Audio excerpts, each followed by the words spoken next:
Je suis Madame Dia, Mariam Soda Fall, petite fille de Badin Siki, Amadou Mbarik Fall. Voilà, madame, événement qui touche à sa fin et qui a regroupé beaucoup d'activités ici à Saint-Louis par rapport à ce mémorial. Quels sont vos sentiments par rapport à cet événement et aussi le message à l'endroit des Saint-Louisiens qui sont venus? Merci Wolf.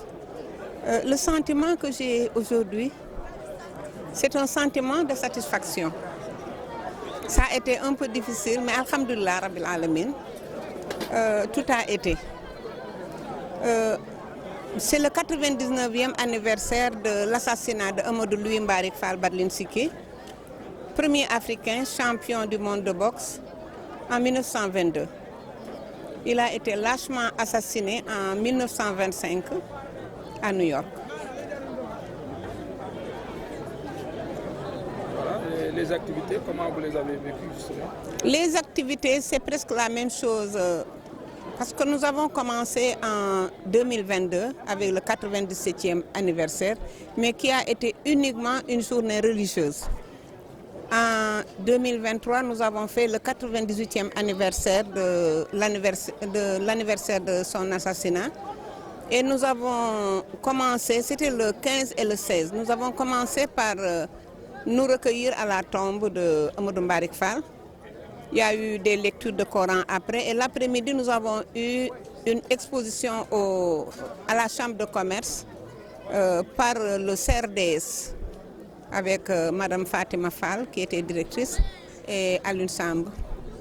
Et le 16, ça a été un gala de boxe comme nous faisons là, par la Fédération sénégalaise de boxe. Et c'est le manager, M. Cheikh Tidiane Boy, qui s'en est occupé brillamment sous la supervision de M. Mamoun Sen, président de la Fédération sénégalaise de boxe. Et cette année, c'est le 99e anniversaire que nous commémorons. Donc nous avons fait la même chose, à la seule différence que des hommes et des femmes de culture et des professeurs sont venus faire un panel. Et le sujet était faire découvrir le parcours de Badlin Siki, une exigence mémorielle. Et ça a été à la hauteur. Nous en sommes vraiment satisfaits. Et cet après-midi, nous avons fait le gala de boxe et ça tire à sa fin. Le message à l'endroit des Saint-Louisiens? Le message à l'endroit des Saint-Louisiens, c'est qu'ils ne sont pas sortis. Bon, la plupart. Bon, je comprends, aujourd'hui, il y a eu le match de la Linguère. Ils étaient tous là-bas. C'était à Louga, mais ils sont partis quand même. Tu sais, Saint-Louis, ils aiment bien leur ville. Mais ça aussi, c'est leur champion. C'est leur champion, c'est le champion du Sénégal, c'est le champion de l'Afrique, c'est un champion mondial.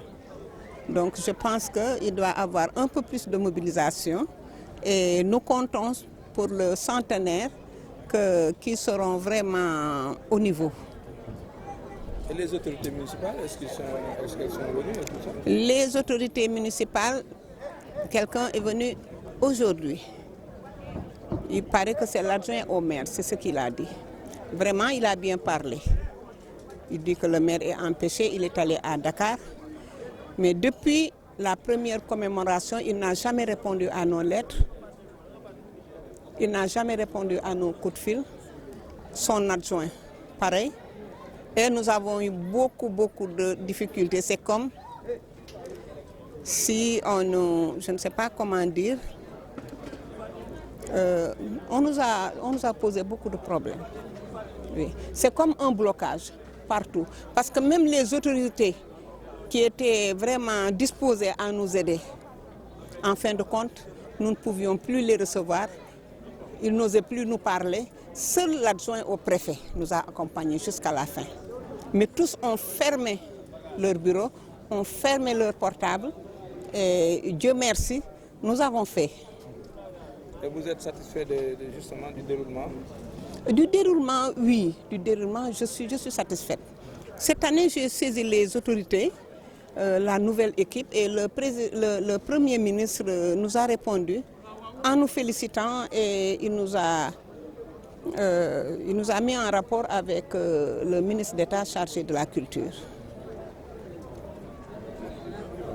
C'est bon. Maintenant, préparer le centenaire, comme vous l'avez dit. Voilà, le centenaire, on va commencer dès à présent à le préparer. Parce que vous savez, c'est comme Thiaroye 44. Thiaroye 44, c'est beaucoup plus d'hommes qu'une personne. Mais cette personne-là, c'est un champion, c'est un héros. Et qui s'est affirmé en pleine période coloniale. Une période où le racisme sévissait. Il a honoré la race noire. Alors, il faut le commémorer et il faudrait que tout le monde le commémore. C'est un Thiaroye 44 individuel. Et nous travaillons pour la déconstruction de l'histoire coloniale comme l'a prôné la nouvelle équipe. Et nous en sommes fiers. Il faudrait que nous réaffirmons, il faudrait que nous arrivions à ôter ce voile qu'on a toujours mis sur nous et qu'on montre à l'Occident que c'est par nous qu'ils se sont développés. Économiquement, dans les guerres, c'est nos ancêtres qui ont combattu. La victoire revient aux Africains. Alors il faudrait que maintenant, comme l'a dit le président de son Excellence, Monsieur le Président de la République, Bassirou Diomaye Faye, il faudrait qu'on fasse, soit dans le développement, dans tout, qu'on soit des pères et non des dominés. Heureusement, nous avons espoir que c'est en train de changer. Je ne dis pas que ça va changer, mais c'est en train de changer et ça changera, Inch'Allah. Merci. Madame Dia, Mariam Soda Fall, je suis l'initiatrice et la coordonnatrice de... initiatrice et coordonnatrice sous commémoration Amadou Louis Mbarik Fall Badlin Siki. Man sëtam la. Li ma koy def nag moo tax ma bëgg wax li tax ma def ko parce que keroog bu ñu indi kooram xalaatuma woon gis sam papa parce que boobu dafa feebar nekk en phase terminale de cancer mais bi ñu jógee Dakar ñëw le premier arrêt c'était l'hôtel de la Poste comme maa ngi woon ci 4x4 te temps boobu 4x4 dafa élevé ma gis que de haut ma gis qu'il était vraiment rongé par la maladie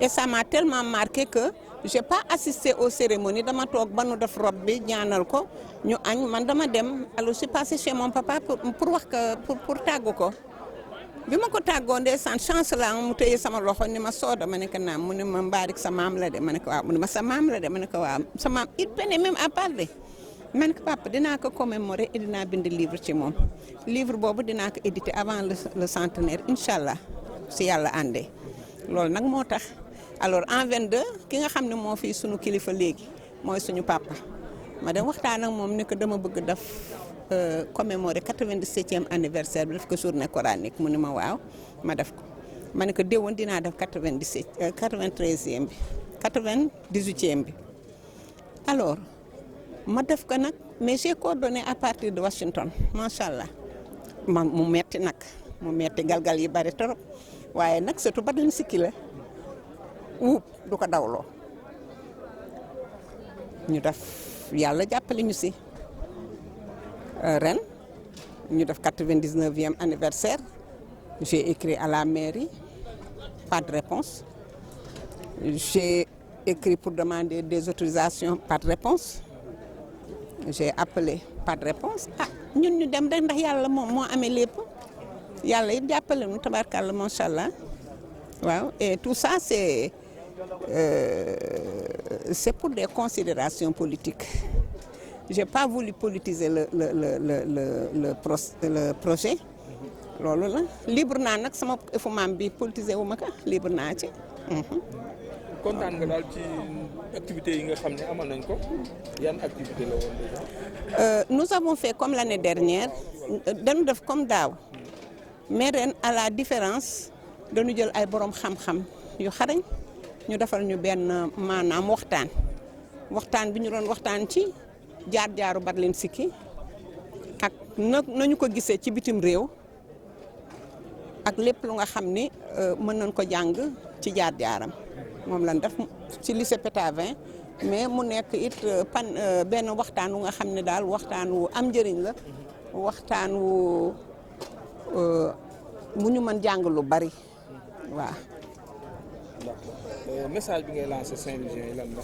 Saint-Louisien li ma leen di lancé mooy Badlin Siki du sunu maam rek maamu ñëpp la d'ailleurs looloo tax ma ni du famille bi rek de boo xoolee bureau bi ñi si nekkul famille bi sax ñoo ëpp ndax képp ku nga xam ne rek xarañ nga si mën si def dara ci nga bokk waaw du famille bi rek c'est un patrimoine historique de l'État bon famille bi rek mënu ko jagoo ku ci mën a liggéey rek dañ la ciy dugal ndax ñoo ko bokk sunu maam la nag on est le socle mais moomuñu ko Badlin Siki dafa weesu famille am. ñu jëm ci centenaire bi. centenaire bi dañuy commencer léegi di si liggéey incha allah fas yéene ko internationaliser fépp foo xam ne demoon na fa rek bëgg nañu commencer jokkoo ak ñooñu ba nga xam ne bu ñu koy def ñu ñëw taxaw ñoom itam ñu won leen Badlin Siki fi mu jóge parce que ñoom pour ñoom dañ ne woon rek baabun la bu mag bu jóge ca àll ba ñu jàngal ko bokk solal ko ay gants boo gisee keroog bés bu muy rencontrer champion français du monde Carpentier plus de 40 000 spectateurs ñoo ñëwoon ci stade Buffalo bu Montrouge mais ñu bari ñëwuñu woon pour seetaan combat bi dañu ñëwoon pour seetaan bàyyi ma bi nga xam ne mi ngi jóge ci àll bi ñu jàngal ko boxe muy boxe parce que boobu ñu bari xamuñu sax nit ku ñuul mosuñu gis nit ku ñuul donc ñu ni benn nit ku ñuul sauvage la jóge dégg nga donc il faudrait que ñooñu aussi xam ne Badlin Siki jógewul àll am na benn interview boo xam ne ndeysaan dafa am benn journal français bu ko interview foofu rek la mos wax lu ma metti daal mu daan leen rek moo ma metti ñu naan bàyyi ma laa bu jóge ci àll bi man mosuma xam àll man ba ma juddoo ba léegi réew yu mag rek laa dëkk mais leen it neex na ma ci moom ndax lu nu ko mën a def rek ndeysaan dafa amoon benn ree boo xam ne réewu kokkali la woon un sourire narquois un rire du sax sourire rire narquois alors ñoom daf leen daan jaaxal fu nu demee ba yaakaar ni blessé nañ ko ci liñ ko wax wala dara rek day ree un rire narquois pour comme leen faalewu leen non daf leen def sax cinéma donc nga xam ne loolu yëpp njàmbaarte la parce que nit dafay gëm boppam xam mooy kan waaw nit dafay gëm boppam boo gëmee sa bopp gëm sa nawle ndax ku gëm boppam rek gëm nawleem waaw ku gëm sa bopp gëm sa nawle waaye ku gëmul nit rek gëmoo sa bopp waaw te daf ñu jox valeur moo tax démb fàtte naa ko def nañu conférence parce que bi ñu defee panel bi dama ni am na ñu déggul tubaab te français bi dafa xawoon yéeg ñu def conférence avant chant religieux bi daal di defaat même chose ci olof même chose dañ def ci olof pour wone valeur yi Badlin Siki am ba nu koy jël jeton ya mu ramassé woon la doon delloo tubaab bi bato ba yóbbaale ko bon du jël lu mu moomu ba mu demee France jéem nañ ko tuutal mu woon leen ne maag yéen a yem kepp amul lu ñu ko deful mais dafa wone ni jàmbaar la njàmbaarte boobu nag moo amatul tey parce que tey xaalis dafa yàq yëpp fonction dafa yàq yëpp te ñu fi teg ci fonction yi ñoom dañ fi nekk pour liggéeyal le peuple comme ni ko ñi nga xam ne ñoo fi nekk tey waxee donc nañu laawante biir yërëmante te ku nekk fonk sa morom nawloo sa morom c'est très important ndax dara jaru fi dara maam bi ñoo ko bokk la ville de Saint-Louis dafa war honorer son digne fils ak lu mu mën a doon indépendamment de tout et je pense que en tout cas ki fi ñëw tey wax na wax bu rafet wax dëgg yàlla ñu ngi déglu nag wax nag ak jëfit du benn te bëgg nañu it pont Faidherbe bi ñu tuddeel ñu ko sunu maam maamu Ndar Géej maamu Sénégal maamu Afrique parce que ci ndox mi leen ko jëlee yóbbu ko te pont Faidherbe bi moo enjambé ndox mi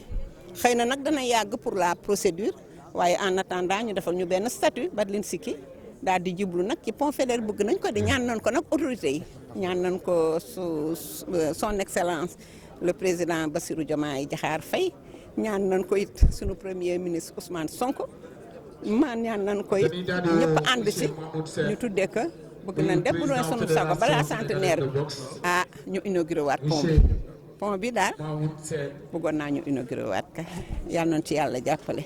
Le président est représenté. Je demanderai aux autorités de bien vouloir donner le nom du pont Faidherbe à Amadou Louis Mbarick Fall Badline Siki, il le mérite.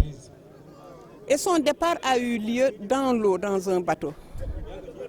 Donc, je pense qu'ils m'entendront, le président et le premier ministre, et que Saint-Louis en sera vraiment ravi. Ce sera un honneur qu'on lui rendra parce qu'il a honoré Ndar, il a honoré le Sénégal, il a honoré l'Afrique, il a honoré tous les Noirs, le peuple noir.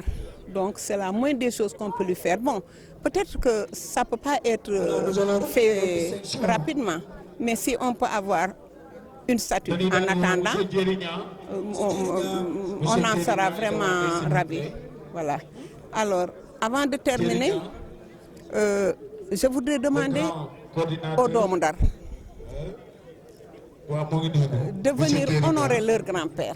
ñoo ko moom avant kenn te ñu ngi préparer centenaire bi te bu ñu paree centenaire bi rek war nañu xam ne nag fii am na lu fi jóge lu nga xam ne c'est un champion, c'est un des plus grands patrimoines historiques de l'État ñu commémorer ko nag pour le centenaire. fa am ku ma nekkal nii muy Ahmed Gaye waaw Ahmed Gaye Massar waaw mooy représentant famille maternelle. Famille maternelle nag dañ koy wax ne benn la ak paternelle parce que Mbarick Fall mi jur bàyyu Badline Siki moo jur Binta Mbuluk mooy taawam Binta jur Babacar Gaye mii seen maam Babacar Gaye moomu maamam juraat Leena Gaye mu juraat maamu Faaleen yi dañu jaxasoo bon kii c'est mon jeune frère. léegi maa ngi présenté wu moom nag comme dafa bëgg sama papa moo tax mu may woowee Ahmed Gaye mais maa ngi tudd Iba Gaye Massar doomu Ahmed Gaye doomu Lamine Gaye doomu Mareetu Faymar bi nga xam ni kooku moom jigéen la ci Wuli Jaaxa bi nga xam maam Wuli Jaaxa bi nga xam ni moom mooy waajur bu jigéen bu Badline Siki nga xam ni Badline Siki fii ci 1 rue Alioune Makodé Sall fii ci Sundoone fa la ganesee àdduna léegi nag ñun ñi ñooy côté maternel bi mais comme ni ko Soda di waxee certes ku am ndey am baay waaye ñun am na jàppandoo bu nu jàppandoo boo xamee ni wax dëgg yàlla benn lañu léegi moomu Fall la sant man Gaye diggante Gaye ak Fall xaw ma kan moo ci xaj voilà xaw ma kan moo ci xaj mais woote bi mu woote nag ñun ñi gërëm nañ ko ci ndax initiative bi ci moom la jóge moom moo ko xalaat après mu ñëw boole nu ci ñuy def nag suñu kamtalaayu kàttan ngir gën a mën a yëkkati li nga xame ni ñun ñoo ko bokk woote boobu muy woote Ndar nag ñoo ci war a jiitu mais bu mu yem ci Ndar dafa war a nekk Sénégal nekk Afrique nekk monde bi ba nga xam ne nit ñi dinañ xam ni que fii ci Ndar fa la valeur yi intrinsèque li ñuy wax vraiment jóge jàll nag ci ndox mi nga xam ni fa la sunu maam dem jàlle te idée bu am importance bii mu joxe nañ ka ŋànk bu baax mooy ñun ñi ñu fexe ba pont Faidherbe bii nii daal di tudd pont El Hadj Amadou Mbarick man luy wi sax mën naa ko teg de côté waaye faal gi nag daal di ñëw tegu kon nag jërëjëf yéen ñëpp jërëjëf yéen ñëpp. ñu ngi leen di fay Babou waaw man maay madame Dia ñu naan ma Soda Marième Fall di initiatrice coordonnatrice pour projet commémoration 99e anniversaire bu Amadou Mbarick Fall Badline Siki premier champion africain de boxe du monde en 1922 assassiné lâchement en 1925. nga doon sët di doomu Ndar di ndamu Ndar mais xalaat boobu ci ay bi nan la la dikkee. waaw man surtout Amadou Mbari Fall la xam nga bi ñu ko assassiné en 25 en 93 ci la corps bi dellu si Sénégal keroog bi corps bi dellu see nag xalaatuma woon fekk sam papa àll këy parce que boobu ndeysaan mi ngi ci fin de cancer waaye bi nu accès hôtel de la Poste foofu la parents yi taxawoon mooy premier arrêt après Dakar waaye biñ taxawee maa ngi woon ci 4x4 temps boobu 4x4 yi dañu kawe ma gis que nag en hauteur je l'ai supplanté ma gis ni sam papa feebar bi sore woon na ci moom. il ne tenait même pas alors mu nekk ci man émotion ma gis que mu ñëw pour teeru kooru papam ndax da ko papam la mu bouleversé ma nag keroog xaaruma sax cérémonie yi bi nu robee rek ba ñu añ man dama ñibbi ma jaar ci moom nag di ko tàggu dama waroon ñibbi Dakar bi may dem mu tàggu ma ndeysaan mënul sax wax bu baax daal ni ma Soda mbaa rek sa maam la de ma ne ko mun ma sa maam la de ma ne ko waaw papa mun ma sa maam la de ma ne ko papa dinaa ko commémorer te dinaa bind livre ci moom commémoration bi mooy nii ma ko commencé depuis 2022 ma def journée coranique daaw 2023 ma def commémoration bi gis ngeen ko on a fait la visite à la tombe les lectures de Coran l'exposition à la chambre de commerce et le gala de boxe par la fédération sénégalaise de boxe CRDS ñoon defal exposition bi alors ren du 99e anniversaire ñu def la même chose ñu yokk ci un panel intellectuel bu nga xam ne d'éminents professeur ñoo ko def professeur Alpha Sy jiite leen Pape Bouba Diop professeur Kassé professeur Benga ñu xarañ daal donc ñu jëm vers le centenaire fas yéen ka internationalisé fépp fu mu jaaroon ci réewu tubaab bi rek ñu woo leen di gërëm nag monsieur le gouverneur monsieur le préfet l'adjoint au préfet Dieylani Ba ñu taxaw lool ci lii xam ne Badlinsky doomu Ndar la c'est un héros mondial di ndamu Ndar képp ku nga xam ne autorité nga nekk fii rek dafa la war nga taxaw jàpp ci waxuma la ak nag le maire de la ville jàppale nu benn yoon ca commencement ba léegi ci kaw lan nanguma politiser le projet te duma ko politiser. mais naka nga gisee est-ce que maanaam si sa gis-gis jëmale ci centenaire bi nga ci naka nga ci woo état. Voilà le combat. Applaudissez cette jeune. Vraiment, c'est aujourd'hui le 26. Merci beaucoup pour cette belle prestation. David. Le chef de l'État est au courant. Le premier ministre daf ñu ci ay jéego rafetlu ko it joxe ay instructions pour ñu jàppale ñu. donc def nañu seen devoir man ragal naa ne duma leen laaj dara parce que ñoom dafa nekk seen dëbët la déconstruction de l'histoire coloniale te ñun ci lan ne te Mbarick Fall dafa dul affaire famille affaire état la bon li ma leen di ñaan rek mooy ñu jóg ñoom ñëpp jàpp si ba nga xam ne ni mu honorer le Sénégal honorer la race noire war nañu ñun itam ñu mën ko honorer c'est un devoir vis-à-vis de lui. C'est un devoir vis-à-vis de la ville de Saint-Louis, vis-à-vis du Sénégal, mais vis-à-vis de la famille de Badlinsky. En français, je te laisse Je suis Madame Dia Marième Soda Fall. Je suis l'initiatrice et la coordonnatrice du projet de commémoration de l'assassinat de Amadou Louis Mbarick Fall Badlinsky. Bon, nous l'avons commencé depuis 2022. Et nous avons fait la commémoration du 98e anniversaire l'année suivante, c'est l'année dernière. Et cette année, on a fait le 99e, le programme est là.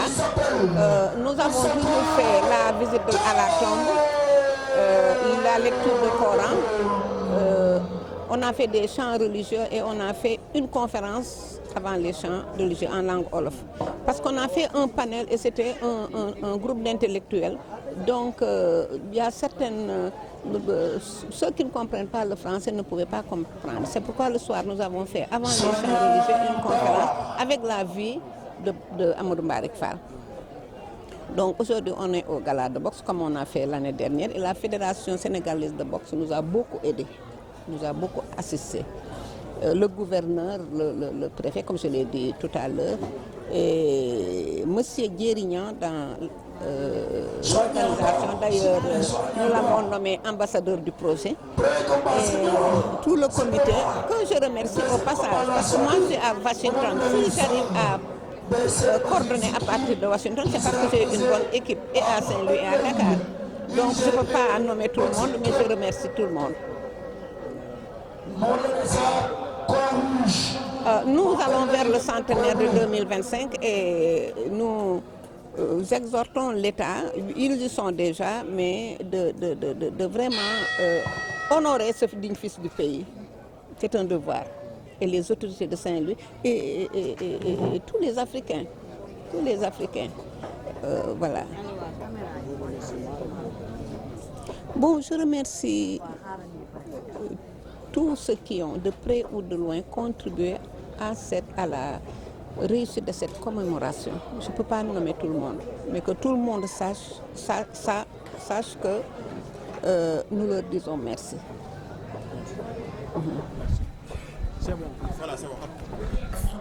loolu moo tax nag fédération sénégalaise de boxe ak la famille Mbarick Fall lëkkaloo pour màggal bis boobu at mu jot di xaar en attendant 100 ans yi 100e année bi pour def boo xam ne ce sera internationalisé monde bi yëpp lañ fi invité incha allah. naka nga gisee